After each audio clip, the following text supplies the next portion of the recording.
Hello everyone, नमस्कार, welcome to Physics Verse. Physics Verse में आप सभी का बहुत बहुत स्वागत है। आज हम the concept of physics by professor H C Verma के second chapter physics and mathematics के एक्सरसाइजेस के सॉल्यूशन के बारे में बात करने वाले हैं। इस वीडियो में हम लोग question number 20 to question number 35 के सॉल्यूशंस कवर करने वाले हैं।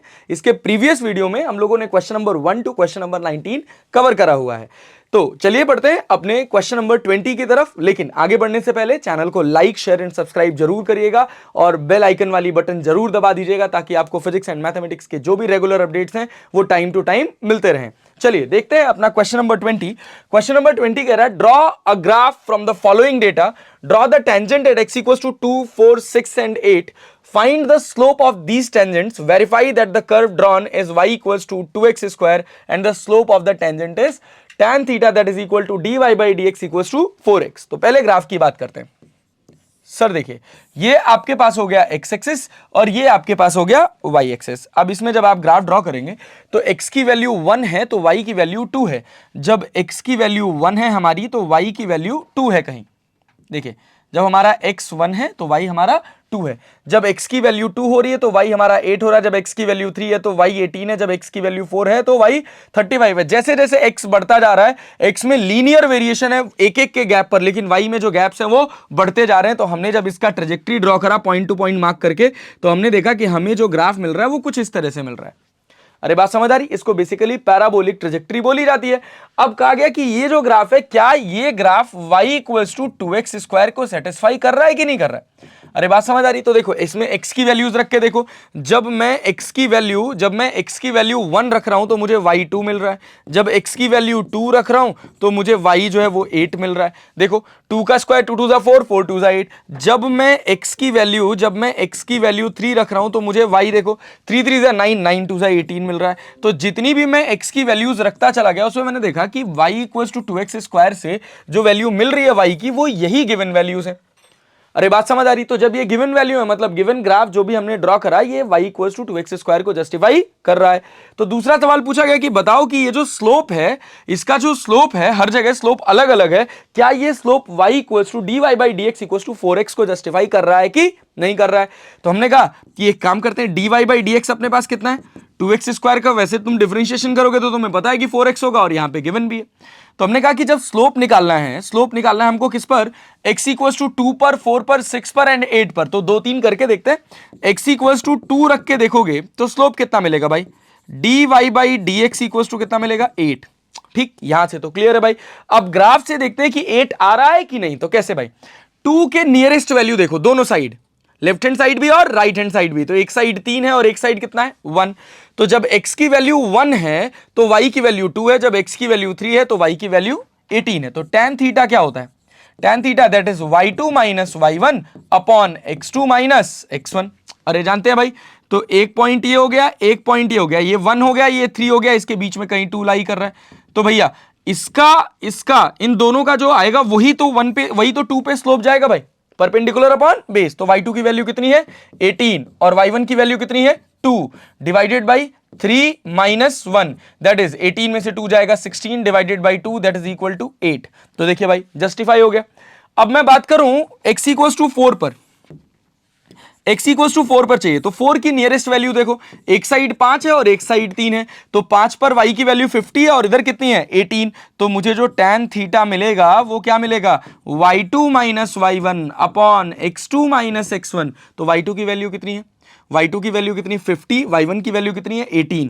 तो 50 minus 18 divided by x2 minus x1 that is 5 minus 3। तो 5 में से 3 जाएगा तो 2 बचेगा और 50 में से 18 जाएगा तो 32 divided by 2 that is equal to 16। अब तुम यहां पे x इक्वल्स टू 4 रख के देखो तो x इक्वल्स टू 4 रख के देखोगे तो तुमको कितनी वैल्यू मिलेगी? यहां पे dy बाई dx कितना मिलेगा भाई? 4 4 जा, dy बाई dx कितना मिलेगा? 4 4 जा 16। दैट मींस स्लोप जस्टिफाई हो गया भाई। चलो एक और देख लेते हैं। एक और कहानी क्या कह रहा है कि अगर मैं x इक्वल्स टू 6 रखूं तो 6 की नियरेस्ट वैल्यू कौन कौन सी है? एक 5 है और एक 7 है। इस पर y2 98 है और y1 50 है। तो भाई tan थीटा जो मिला वो क्या होगा? y2 minus y1 upon x2 minus x1। y2 की वैल्यू है अपने पास 98 और और एक y1 की वैल्यू है अपने पास, y1 की वैल्यू है अपने पास 50, तो 98 माइनस 50 डिवाइडेड बाय x2 कितना है 7 और y2 कितना है 5, तो 7 माइनस 5। तो देखो 98 में से 50 घटा दोगे तो तुमको मिलेगा 48, और इधर कितना 7 में से 5 जाएगा तो 2, और इसको इधर हम कर देंगे तो ये कितना हो जाएगा 24। तो देखो dy by d x at x equal to 6 पे 24 आ रहा है क्या? जब मैं x की वैल्यू 6 रखूंगा तो 4 6 या कितना हो जाएगा 24, मतलब जस्टिफाई कर रहा है। सेम एज 8 पर भी जस्टिफाई करेगा। बात समझ आ रही? तो हमको पता चल गया कि dy बाई डी एक्स क्या होता है, slope of a parabolic graph. Slope of a parabolic graph मतलब जो भी, अगर मुझे कोई पैराबोला का इक्वेशन पता है तो उससे मैं उस इक्वेशन से उसका मैं किसी भी पॉइंट पर स्लोप निकाल सकता हूं। इसीलिए यह बताया गया कि ये जो गिवन डेटा है ये एक पैराबोलिक ट्रेजेक्ट्री है जो y equals to 2x square को फॉलो कर रही है। तो प्रूव करके बताओ कि इसका जो स्लोप होगा dy बाई डी एक्स वो 4x के बराबर होगा। अरे बात समझ आ रही? ये था अपना क्वेश्चन नंबर 20। अब बढ़ते हैं क्वेश्चन नंबर 21 की तरफ। क्वेश्चन नंबर 21 क्या कह रहा है? A curve is represented by y equals to sin x if x is changed from pi by 3 to pi by 3 plus pi by 100, find the approximate change in y। तो trajectory क्या दे रखी है? y equals to आपको दे रखा है y equals to sin x। ठीक, अब आपसे कह रहा है कि डेल्टा y निकालो, तो y plus delta y will be equal to what? sin x plus delta x। तो मैं डेल्टा y इक्वल्स टू क्या लिख सकता हूं? sin x plus delta x minus y, और y की वैल्यू किसके बराबर है? sin x के बराबर। तो sin x plus delta x minus sin x। अरे बात समझ आ रही? चले आगे बढ़े, आगे देखते हैं। तो इसको मैं क्या लिखूंगा भाई? sin x की वैल्यू कितनी है अपने पास? पाई बाई 3।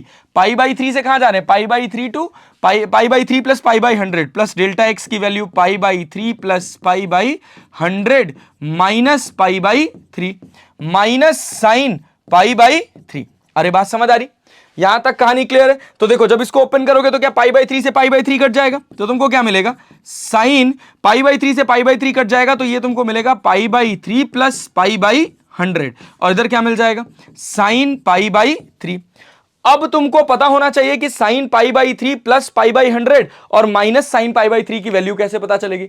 अब भाई इसके लिए क्या होता है? साइन पाई बाई 3 तो मुझे पता चल रहा है कि ये भैया अपना साइन 60 डिग्री है, साइन 60 की वैल्यू √3/2 होती है, और ये जो √3/2 है ये 0.8661 के बराबर होती है लगभग, या 0.8660 लिख लिया जाता है। अरे बात समझ आ रही? लेकिन अपने को पाई बाई 3 प्लस पाई बाई 100 कैसे पता चले? पाई की वैल्यू 180 डिवाइडेड बाई 100, तो ये जब तुम करोगे तो तुमको ये 1.8 मतलब 61.8। अब 61.8 की वैल्यू कैसे पता चलेगी? तो इसके लिए बेसिकली होता क्या है? ट्रिग्नोमेट्रिक टेबल्स होती हैं। ठीक, ट्रिग्नोमेट्रिक टेबल से आप किसी भी ट्रिग्नोमेट्रिक एंगल का वैल्यू निकाल सकते हैं, लेकिन क्या है कि आपके सिलेबस में इतनी डिटेल ट्रिग्नोमेट्रिक फंक्शंस की कैलकुलेशन नहीं है। भविष्य में अगर आप इंजीनियरिंग करने जाते हैं तो इंजीनियरिंग मैथमेटिक्स में आपको इसके बारे में बहुत डिटेल में पढ़ाया, समझाया और बताया जाएगा।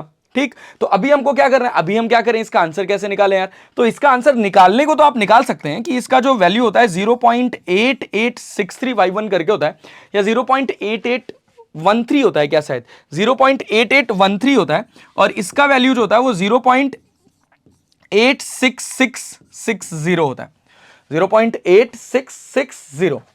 ठीक, अब कहा जा रहा है भाई, तो इसको जब तुम सॉल्व करोगे तो ये जो वैल्यू तुमको मिलेगी या अप्रोक्सीमेटली मिलेगी 0. कितना देखो 0.01, और 11 में से 6 जाएगा 5, इधर हो जाएगा 0.0153 के करीब मिल जाएगा। ये हो गया आपके पास delta y, that is the direct solution written. अच्छा, लेकिन बस इसको लेकर परेशान नहीं होना, इसको लेकर परेशान होने वाली कोई बात नहीं है। जब भी आपको क्वेश्चन आएगा, अगर ऐसा कोई डेटा आता है तो वो डेटा आपको न्यूमेरिकल में गिवन होगा, अदरवाइज ऐसे डेटा वाले क्वेश्चंस नहीं पूछे जाते हैं। ठीक है, चले आगे बढ़ते हैं अपने नेक्स्ट क्वेश्चन की तरफ, that is question number 22। Question number 22 क्या कह रहा है? The electric current in a charging RC circuit is given by I equals to I naught e की power minus of t by RC, where I naught, R and C are the constant parameters of the circuit and t is time.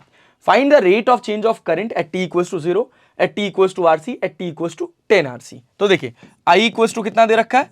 I naught e की power minus of t by RC। आपसे कहा जा रहा है rate of change of current, that is di by dt। D by D T क्या करना है? Differentiate कर दो भाई। आई नॉट हो गया ई की power minus of T by R C, ऐसे हो गया, और इसको जब मैं डिफरेंशिएट करके मल्टीप्लाई करूंगा तो ये मुझे कितना मिल जाएगा? 1 by R C, minus 1 by R C. तो इसको मैं फर्दर ले आऊंगा तो minus of I naught by R C e की power minus of T by R C. ठीक, अब कहा जा रहा है कि t की वैल्यू 0, अगर मैं t की वैल्यू 0 रख दूंगा तो e की पावर 0 हो जाएगा, किसी भी टर्म की पावर 0 तो वैल्यू 1, तो di/dt जो पहला पार्ट हमको मिलेगा a, वो अपने को मिलेगा कितना, माइनस ऑफ I0/RC। अच्छा, दूसरा पार्ट क्या कह रहा है कि अगर मैं t की वैल्यू RC रख दूं तो t की जगह जब मैं RC रखूंगा तो RC से RC कट जाएगा, -1 मिलेगा, तो मुझे b वाले में जो di/dt मिलेगा वो मुझे क्या मिलेगा, minus of I0/RC into exponent function e। अच्छा, उसके बाद तीसरा वाला पार्ट क्या कह रहा है, सी वाला पार्ट क्या कह रहा है कि अगर तुम t की जगह 10RC रख दो तब, तो t की जगह 10RC रखोगे, RC से RC कट जाएगा, e की पावर -10 बच रहा है। यार कितनी आसान बात है यार, इसमें क्या खास है। तो क्या करना है, di/dt that is equal to what, minus of I0/RC e raise to the power 10।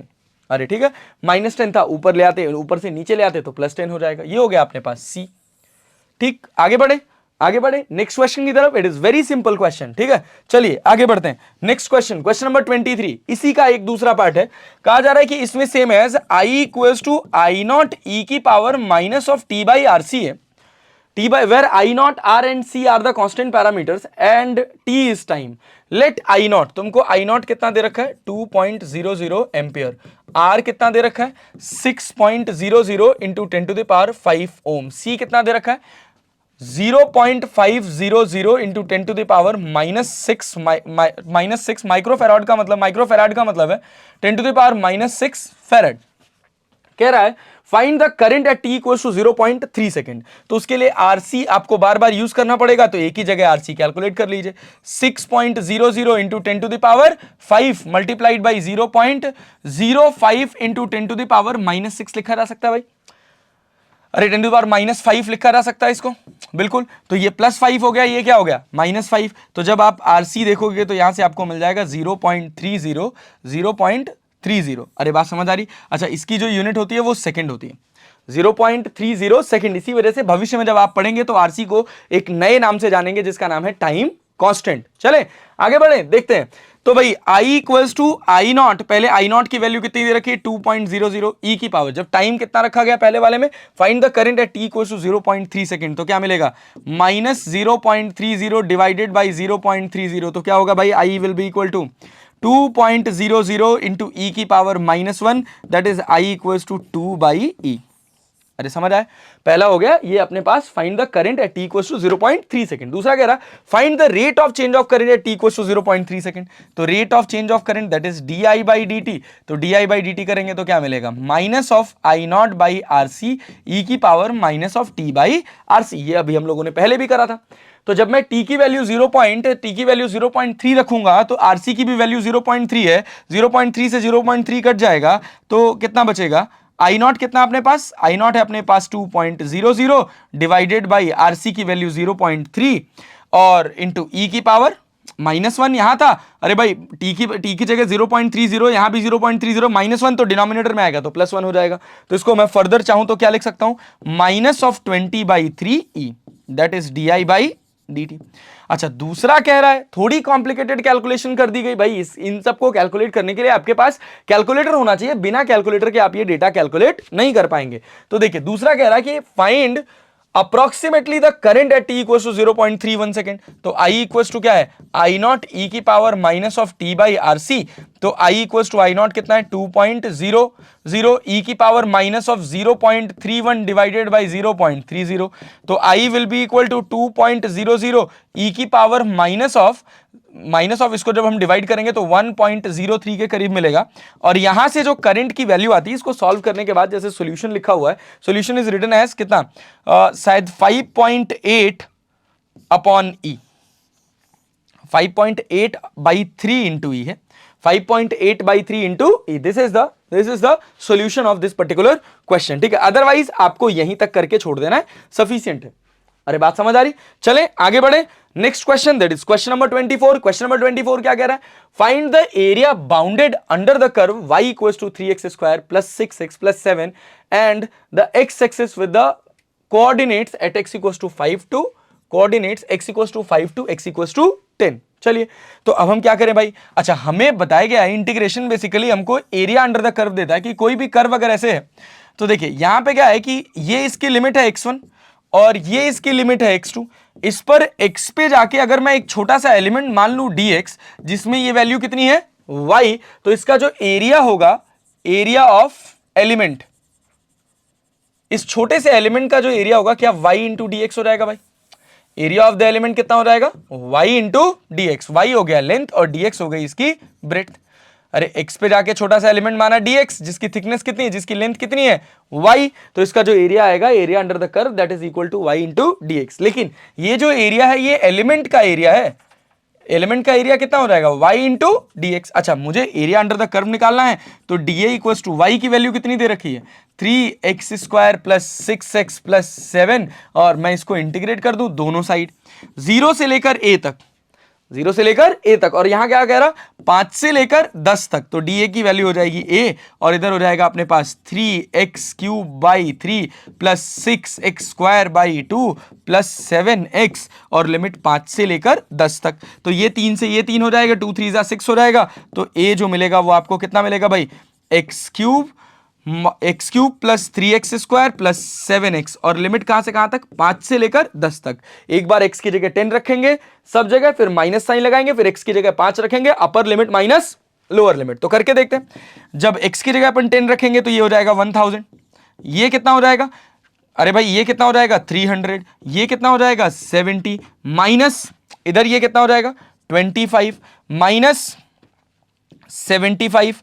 अरे बात समझ आ रही? सॉरी 125, 5 का क्यूब माइनस 125 माइनस 75 माइनस 35। अरे बात समझ आ रही? अब जब इसको हम फर्दर सॉल्व करेंगे तो हमको क्या मिलेगा यार, बताओ? ये हो गया 1370, 1370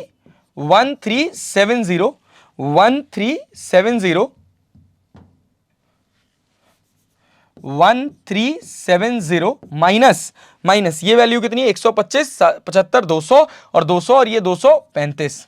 ठीक है, तो जब हम इसको इसमें से माइनस करेंगे तो 10 में से 5 जाएगा 5, 6 में से 3 जाएगा 3, 3 में से 2 जाएगा 1 और 1, तो आंसर होगा अपने पास 1135 यूनिट, 1135 यूनिट। अब जो भी, अगर ये y की वैल्यू मीटर में दे रखी है तो आंसर जो आपका आएगा वो मीटर स्क्वायर में आएगा। यही तो बात है, इसमें कुछ भी खास बात नहीं है। जब भी आपको एरिया अंडर द कर्व निकालना हो तो आप x पे जाके उस पर्टिकुलर ग्राफ में x पे जाकर एक छोटा सा एलिमेंट कंसीडर करिए dx, और dx पर देखिए उस छोटे से हिस्से में y की क्या वैल्यू है। अरे बात समझ आ रही? और उसको y dx करके इंटीग्रेट कर दीजिए, you will get the area under the curve from lower limit to upper limit. ठीक, चले आगे बढ़े।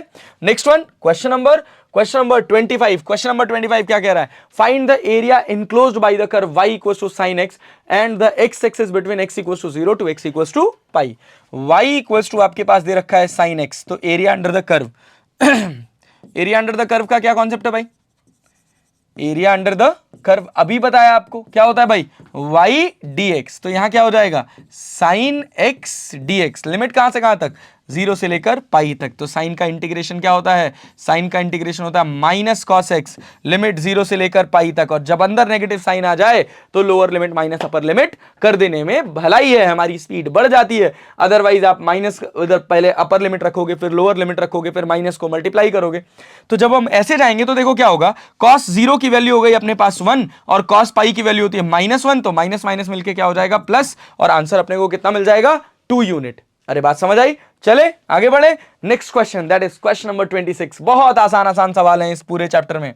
क्वेश्चन नंबर 26 कह रहा है, find the area bounded by the curve y equals to e की power -x, the x axis and the y axis. तो देखिए y इक्वल्स टू e की पावर -x, जब आप x की वैल्यू को 0 रखेंगे तो y की वैल्यू आपको कितनी मिलेगी? y की वैल्यू आपको मिल जाएगी 1। अरे भाई किसी भी टर्म की पावर 0 तो वैल्यू 1। अब यहां से ये ग्राफ शुरू होगा, जैसे जैसे x बढ़ता जाएगा y घटता जाएगा, और x कहां तक बढ़ सकता है? x बढ़ सकता है इनफाइनाइट तक। तो मुझे टोटल एरिया निकालना है, तो मैं क्या करूंगा? मैं जानता हूं area under the curve. Area under the curve क्या होता है भाई? Area under the curve that is y into d x from lower limit to upper limit. Lower limit x equals to 0 to x equals to infinite. चलो भाई बहुत बढ़िया, x equals to 0 से x equals to infinite, और किसको करना है? e की पावर -x ऑफ dx। तो देखो क्या होगा, e की पावर -x का -x रह जाएगा, और -x का डिफरेंशिएट इंटीग्रेशन करके डिवाइड करेंगे, तो डिफरेंशिएट करके डिवाइड करेंगे तो क्या होगा? -1। लिमिट कहां से कहां तक? 0 से लेके इनफाइनाइट तक। और मैंने अभी आपको बताया कि जब अंदर नेगेटिव साइन आ जाए तो हम lower limit minus upper limit कर देते हैं, और जब हम यहां पर x की वैल्यू 0 रखेंगे तो अपने को आंसर मिलेगा कितना, अपने को आंसर कितना मिलेगा 1। जब x इक्वल्स टू इनफाइनाइट रखोगे तो 1 अपॉन इनफाइनाइट है, ये 0 हो जाएगा, तो फर्दर जो आपको आंसर मिलेगा वो कितना मिलेगा, वो मिलेगा आपको 1। अरे बात समझ आ रही? चले आगे बढ़े, next question, that is question number 27। Question number 27 क्या कह रहा है, a rod of length L is placed along the x axis between x equals to 0 and x equals to L. The linear density mass per unit length rho of the rod varies with distance x from the origin as rho equals to a plus bx. Find the SI unit of a and b. Find the mass of the rod in terms of a, b and L. चलिए, तो आपके पास क्या लिखा हुआ है, rho equals to a plus b x. तो पहला सवाल ये पूछा गया कि भैया ये बताओ एसआई यूनिट क्या होगी, ए की और बी की। तो अगर ये डेंसिटी है मास पर यूनिट लेंथ, मतलब इसकी यूनिट अगर किलोग्राम पर मीटर है, तो ए की भी क्या होगी, किलोग्राम पर मीटर। तो बी एक्स की भी क्या होगी, किलोग्राम पर मीटर। अरे बात समझ आ रही? अगर इसका किलोग्राम पर मीटर है, इसका भी किलोग्राम पर मीटर होगा, बी एक्स का भी किलोग्राम पर मीटर होगा। तो देखो bx का जो यूनिट है वो किलोग्राम पर मीटर है, तो यूनिट ऑफ b क्या होगा, unit of b that is kilogram per metre square.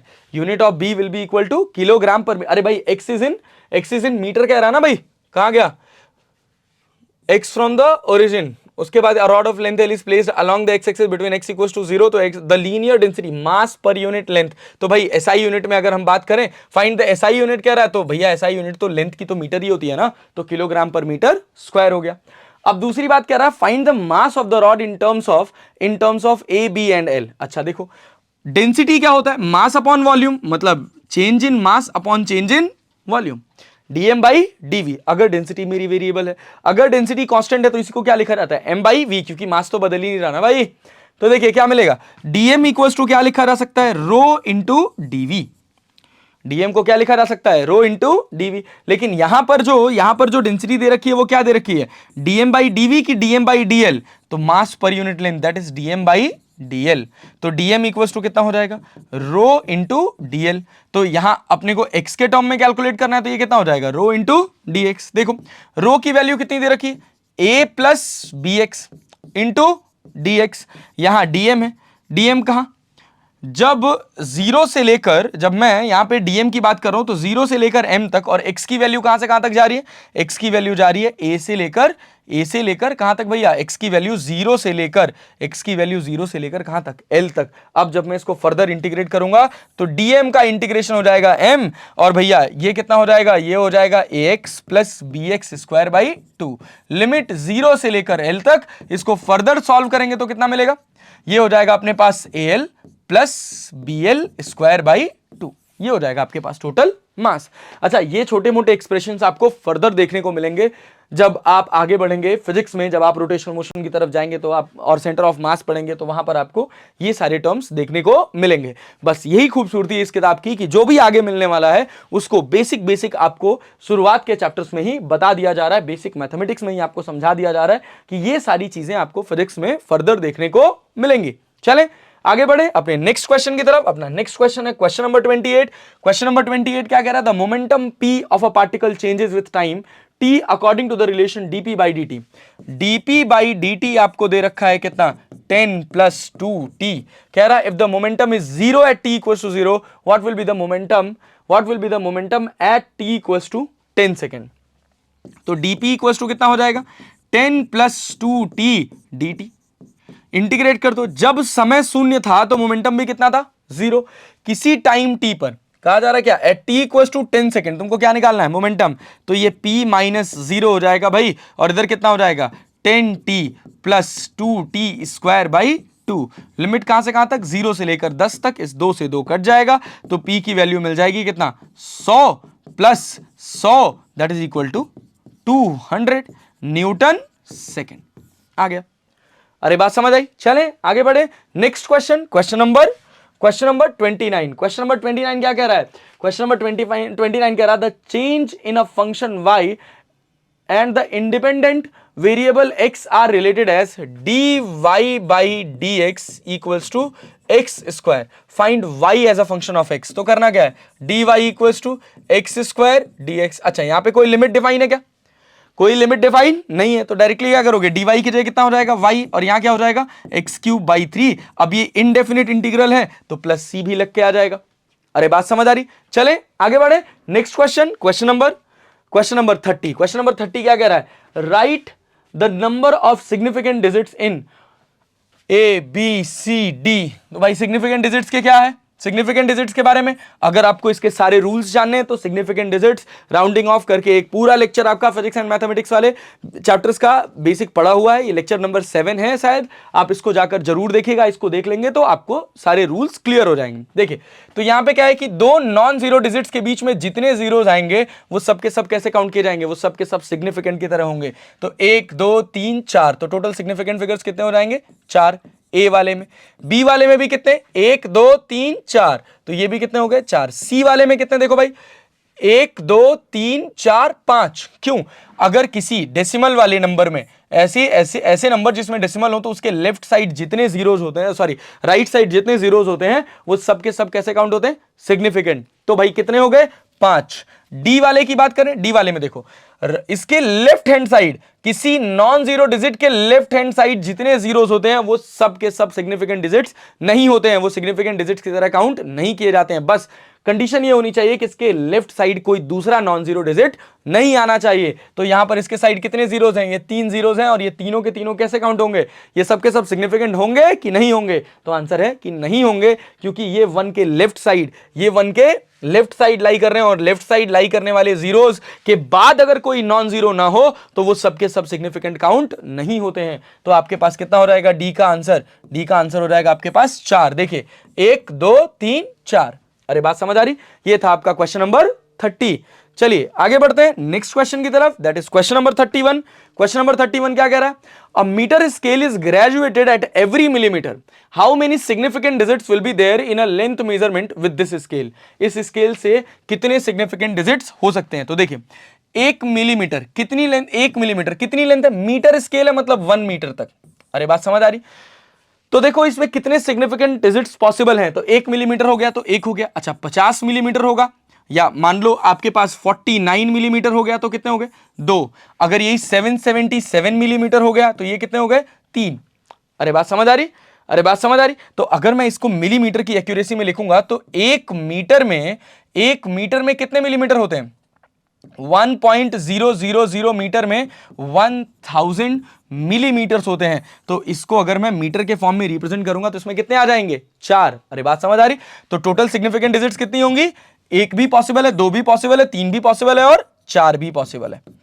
अरे बात समझ आई? चले आगे बढ़े, नेक्स्ट क्वेश्चन, दैट इज ना क्वेश्चन नंबर 32 है, the round of the following number two 2 significant digits. पहला कह रहा है कि 3 4 7 2, जो पहला वाला पार्ट है वो है आपका 3 4 7 2, इसको राउंड ऑफ करना है 2 डिजिट्स तक। तो 2 डिजिट्स तक मतलब 4 के बाद पड़ोसी वाला नंबर देखिए कितना है 7, क्या वो 5 से बड़ा है, तो उसके पहले वाले नंबर में 1 बढ़ा दीजिए तो ये जाएगा 35। अब ये 2 जीरोस यहाँ पे आ जाएंगे 3500। इसको ऐसे लिखा जाता है क्योंकि इसको आप चाहो तो ऐसे लिख सकते हो 35 इंटू 10 टू द पावर 2। अरे बात समझ आ रही? या अगर मैं और इसको थोड़ा और सिंप्लीफाई करके लिखना चाहूं तो मैं इसको लिख सकता हूं 3.475 इंटू 10 टू द पावर 3। अरे बात समझ आ रही? अब मुझे इसको राउंड ऑफ करना है 2 सिग्निफिकेंट डिजिट्स तक, तो मैं क्या लिखूंगा भाई, क्या लिखूंगा, देखो 4 के पड़ोस में नंबर कितना है 7। अब 7 जो है वो 5 से बड़ा है, तो मेरे पास आंसर हो जाएगा 3.4 इंटू 10 टू द पावर 3। तो मेरे कितने सिग्निफिकेंट डिजिट्स हो गए 2। अरे बात समझ आ रही? तो इसको मैं फर्दर, अरे 4 में 1 बढ़ा देंगे तो कितना हो जाएगा ये 3.5। तो इसको अगर मैं फर्दर चाहूं तो ऐसे लिख सकता हूं 3500। ठीक, चलिए बी वाला देखते हैं, बी क्या कह रहा है 84.16।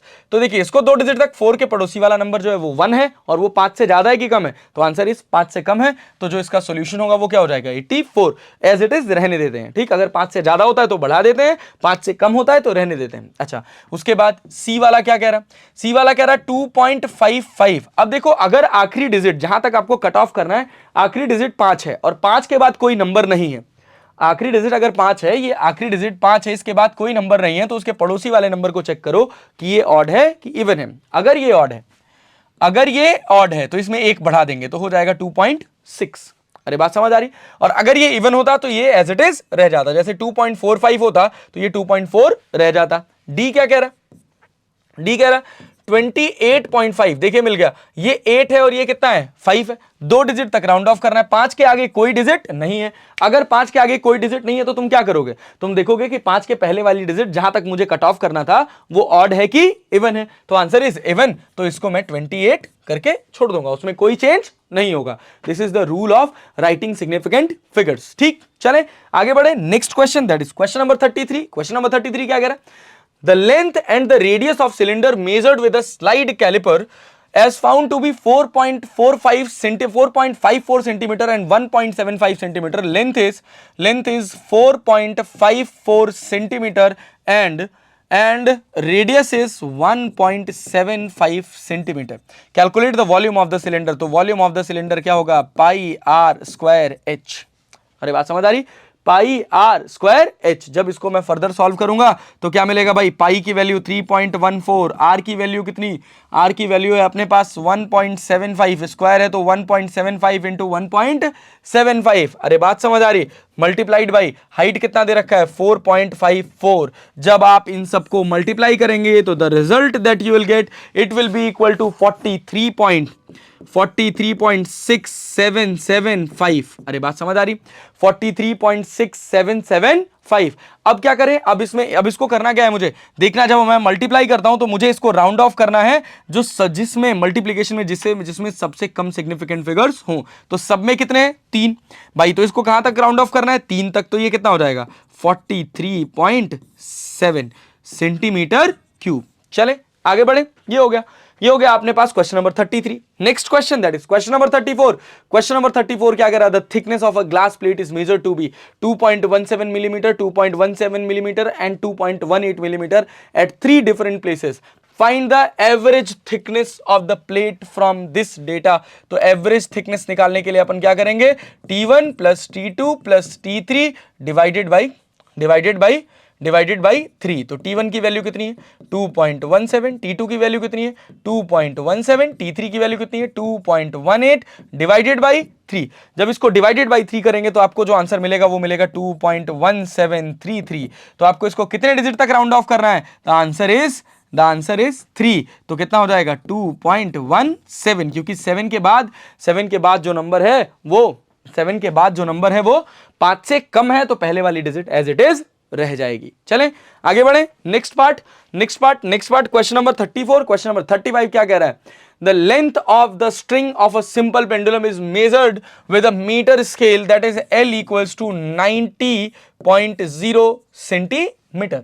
The radius of the bob plus the length of the hook is calculated to be R plus hook की लेंथ को अगर मैं H मान लूं तो ये हो जाएगा अपने पास 2.13 सेंटीमीटर।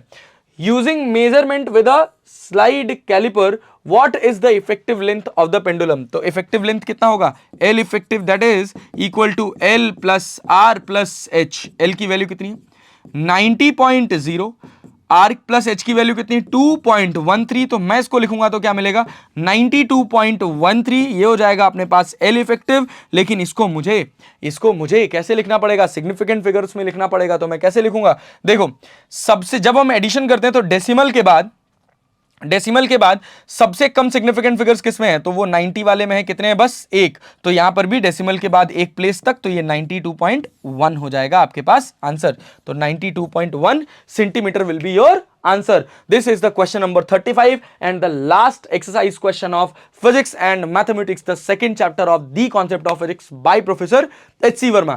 नेक्स्ट वीडियो में हम आपको बहुत डिटेल लेक्चर में काइनेमेटिक्स पढ़ाएंगे। पहले काइनेमेटिक्स का पूरा डिटेल्ड एक्सप्लेनेशन आपको बताएंगे, जिससे आप जेईई मेंस एडवांस तक के क्वेश्चंस को बहुत स्मूथली हैंडल कर सकें। और उसके बाद फिर हम डिस्कस करेंगे the solution of the concept of physics by professor H.C. Verma का third chapter, that is kinematics. जाने से पहले चैनल को लाइक शेयर एंड सब्सक्राइब जरूर करिएगा ताकि आपको फर्दर अपडेट्स मिलती रहें। धन्यवाद।